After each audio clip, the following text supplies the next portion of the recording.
welcome back to another episode of the Food for Thought podcast. I'm your host, Erin Hallstrom. Today's episode is part of our Women in the Workplace series, where we examine how food and beverage companies are helping to level the playing field for women in the industry. With me today are Tara McTeague and Karen Bornarth. Tara is the head of Global Corporate Communications at Godiva, and Karen is the Vice President of Industry Partnerships and Initiatives with the New York-based Hot Bread Kitchen. In today's episode, we're talking about the Lady Godiva Initiative, a program Godiva launched in 2020 to support charitable organizations that empower women around the world. One of the recipients of Godiva's initiative is Hot Bread Kitchen, a New York-based nonprofit that creates economic opportunity through careers in food. Join us as we talk about the initiative, how and why it got started, and how Godiva is helping to empower women while also supporting both local and global communities. We talk much more in depth about Hot Bread Kitchen and the work it's doing to empower women with economic security, including job skills training and food entrepreneurship programs. We continue the conversation talking about how, with the help of Godiva, Hot Bread Kitchen will be able to develop new programs like its recently introduced Bridge program, which helps members with their English language skills, digital literacy, and professional readiness. And we end the episode talking about what 2022 holds for the Lady Godiva Initiative and Hot Bread Kitchen. Enjoy this episode, but before you listen in, make sure you visited our Influential Women in Food page on the food processing website. We're honoring women making an impact in the food and beverage industry, but we need your help. Submit a nomination, or several, for the women you see making an impact. But be sure you do it soon. Nominations close March 1st.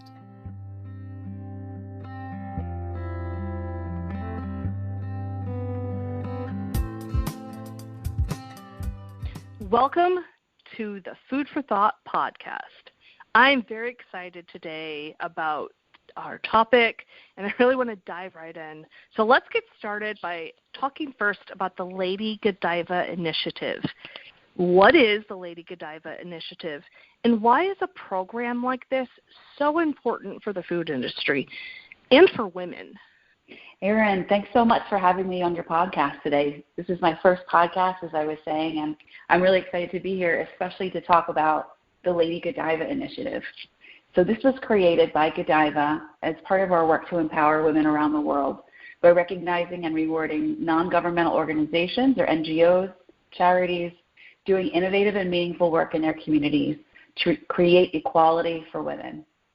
So as part of the initiative, we select 5 organizations across the globe that are working to improve the lives of women in their communities. And each organization receives a donation to further their inspirational work. So in addition to our donation or our award, we also work with these NGOs throughout the year to help raise their visibility, provide volunteers to help further their missions, and more. And the Lady Godiva Initiative also honors the legacy of Godiva's namesake, Lady Godiva. I think we could do a whole separate podcast on Lady Godiva, but in a nutshell, she stood up for what was right, she was bold, and she was empowered. Might take you up on that, on doing a separate episode about Lady Godiva. We would do it. Yes. So talk to me more about the recipients. Who are the 5 recipients, and can you walk through the process for selecting them? Yeah, absolutely. So the process for selecting them, we have a really robust, set of criteria ensuring that diverse women are supported through the initiative. And we go out and we look into the communities and we see who's doing dynamic, really impactful work. And we're also looking for NGOs where our dollars would really make a big difference to them. I think, so we're looking for, is it a new NGO? Is it, existing NGO that maybe doesn't have a lot of visibility? But we're really looking to make a lot of impact with those dollars. So we have, this year we focused on 5 different countries. We have Belgium, where we were founded in 1926. We have the UK, we have the US, Canada, and then we have Greater China. So we looked at those markets. We shortlisted a list of NGOs, and then we actually went to our chocolatiers, which is what we call our employees, and we said, hey, this is a really important program. We want you guys to be involved and really choose the winner. So that's exactly what we did. We had them vote. We kept it open for 2 weeks. We had a lot of engagement and a lot of excitement around the program. And ultimately, they chose the winners, one of them being Hot Bread Kitchen. Let's see here. Other recipients outside of the U.S. include Up With Women in Canada, She Did It in Belgium, the China Women's Development Foundation in mainland China, and AVA, which stands for Against Violence and Abuse in the UK. Let's talk more about Hot Bread Kitchen. Why was it chosen as the U.S. winner? So Hot Bread Kitchen, for those of you who aren't familiar with it, I know Karen will speak about this in more detail, but they've really changed the lives of hundreds of women by creating opportunities through careers in food. And obviously, as a premium chocolate company, there's a natural and really authentic connection with that. But beyond that, Hot Bread Kitchen has just like a stellar reputation in New York City for doing incredibly impactful work to empower women with economic security. And just speaking for myself, and I'm sure many of our chocolatiers who voted to support this organization, the women who are their clients, their stories are just deeply moving. I think their resilience and their determination, it's incredibly humbling, and I think they're fantastic role models for everyone, really. And that's really why I think we chose Hot Bread Kitchen. I say we collectively, again, the chocolatiers of Godiva, as one of the winners for 2021. Right now, I'm hoping, can you talk to me more about what Hot Bread Kitchen is or does? I'll take that one.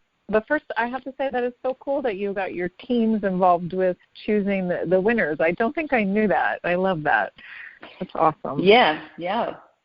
Oh, that's so exciting. Hot Bread Kitchen creates economic opportunity for immigrant women and women of color through job skills training, food entrepreneurship programs, and an ecosystem of support in New York City. Through our career programs and our bridge programs, women gain the skills and confidence both in and out of the kitchen to prepare for careers in the food industry and beyond.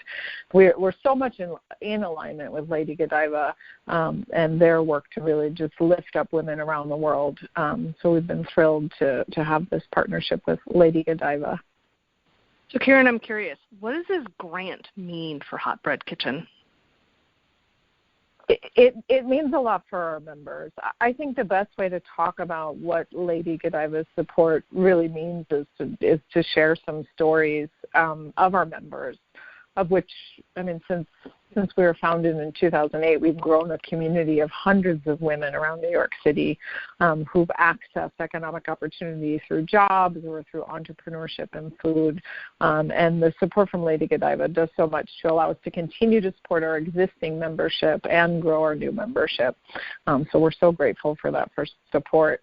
But let me talk about a couple of different members. One great example of how Lady Godiva supports our members is Jezebel. She runs a wonderful bakery called Pure Confections. She makes these just beautiful, pristine little sweet treats, and she also makes gorgeous wedding cakes and other special occasion cakes. Jezebel and Pure Confections joined our small business program in 2018, and they've been growing steadily until the pandemic hit. Jezebel was one of countless business owners whose livelihood, which relied on moments of connection and celebration like weddings and showers, really evaporated overnight. We were able to connect Jezebel with a corporate partner that is committed to supplier diversity to provide a critical mass of orders that actually not only kept Pure Confections open during the pandemic, but really allowed her to grow in a way that she hadn't since 2018. So that's a great example of a small business owner who has really thrived with Hot Bread Kitchen and Lady Godiva's support. For another member who's participated in our career programs, I think of someone like Shrabia, who joined in 2017. She had been bouncing around in dead-end jobs and training programs and was frustrated, unfulfilled, and underpaid. And she excelled in our training program. She really just had such a natural ability for working in food and working as a baker in particular. And I love to think and talk about Charabia because when she talks herself about her own hot bread kitchen experience, she also mentions that she didn't get just one job opportunity through our training and employer networks. She got two. And for the first time in her life, she turned down a job offer.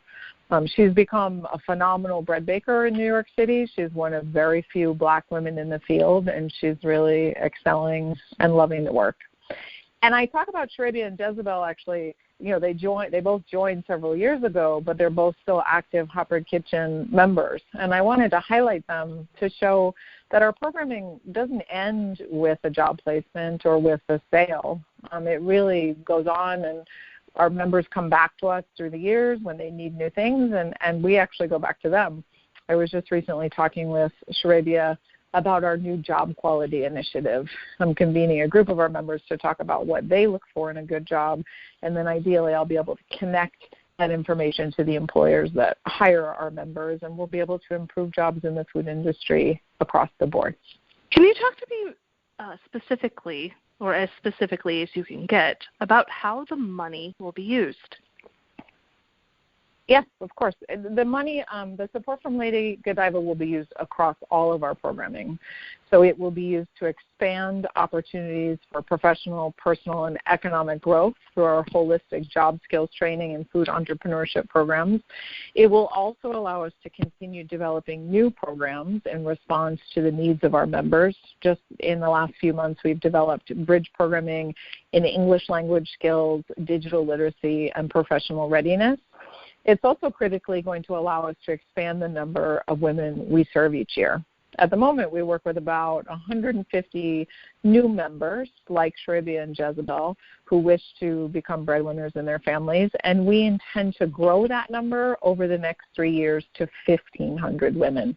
And the support from Lady Godiva will help us achieve that goal. All right. For this next question, I need both of you, or would like both of you to answer it. But I'm going to ask you first, Tara. What does 2022 look like for the Lady Godiva Initiative? That's a great question, and we're really excited about 2022 in terms of giving our previous year's winners, our kind of first class, for lack of a better word, of the Lady Godiva Initiative winners, a lot of visibility, through social channels, through, even talking points for our CEO. As much as we can, we want to really shine a light on the amazing work that our partners are doing in this space. So that's one piece of it. And then the other piece is kind of in parallel, getting ready for the next winners, the next class of winners. So we're looking at, what markets are we going to focus on in 2022? Are we going to look in different areas? Are we going to maintain the same markets? And just really keeping our eyes peeled for innovative, amazing NGOs, because there's an overwhelming number of great organizations out there. So it's a challenging job figuring out which ones we should partner with year to year. And Karen, what does 2022 look like for Hot Bread Kitchen?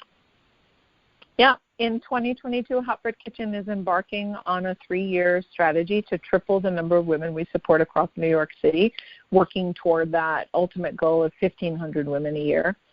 In addition to providing enhanced job training and placement, small food business programming, and social work support, we're offering fundamental skills training, including English and digital skills courses for the first time. We're launching additional workforce training and fundamental skills programs with community-based organizations where we hope to meet women actually in their neighborhoods. So rather than asking women to travel on the subway to meet us, we want to meet them where they are. And pop-up programming in their communities. And we're doing that because that's really what a lot of women in our program have told us that they need. Many of them have kids at home, and the commuting and the time that they spend away from home is difficult. And then we're launching our job quality initiative, which I mentioned before, which will really work with business owners and operators and their workforce to identify the challenges and the barriers that get in the way of offering a good job, and look to create solutions together, real operational solutions that can be implemented in the workplace. We want to focus on food service and food manufacturing. Both of those areas are definitely struggling right now to attract and retain workers, and we think that we can connect them to the right kind of thinking and tools that will allow them to build a healthy workforce and in turn strengthen their business and their bottom line. I have one last question for both of you, and I cannot wait to hear what you both have to say because I love questions like this. And it is, do you have any advice for future entrepreneurs or female leaders? I'd say for future female leaders, remember to own your space and take up as much room as you want. Be aware of self-doubt and imposter syndrome. I think that tends to creep in for some of us. It certainly has happened to me. And if it does happen, reach out to somebody you trust, like a mentor, to set you straight and help you remember how amazing you are and that you do deserve the role you have to be a leader, to be at the decision-making table. I mean, we work with entrepreneurs and business owners who are really just starting out, and my advice for them and our advice at Hot Bread Kitchen is really start small, focus. Don't try to be all things to all people. But be flexible and recognize that the idea that you have today and the business that you have today may not work for tomorrow. I think we've all learned that during the pandemic, but it's an important lesson to carry forward. And for businesses and for leaders that are more established and may have teams, don't underestimate the importance of really grooming your team. I think that successful businesses are those that often grow really fast, and their teams are often sacrificed to that speed, particularly in terms of training and professional development. I always think about how scientists say that we use only a fraction of our brain's potential, and I think that the same can be said so often of frontline workers. We're tapping really only into a fraction of their potential and their value. So I recommend to leaders and entrepreneurs that you really invest in your workforce, and I think that those investments will be paid back in better productivity and consistency and quality and higher sales and margins. Well, Tara and Karen, this may have been hands down one of my most favorite podcast episodes to record. I love what you both are doing, and I'm excited to learn more. And I just want to say thank you for being on the Food for Thought podcast with me today.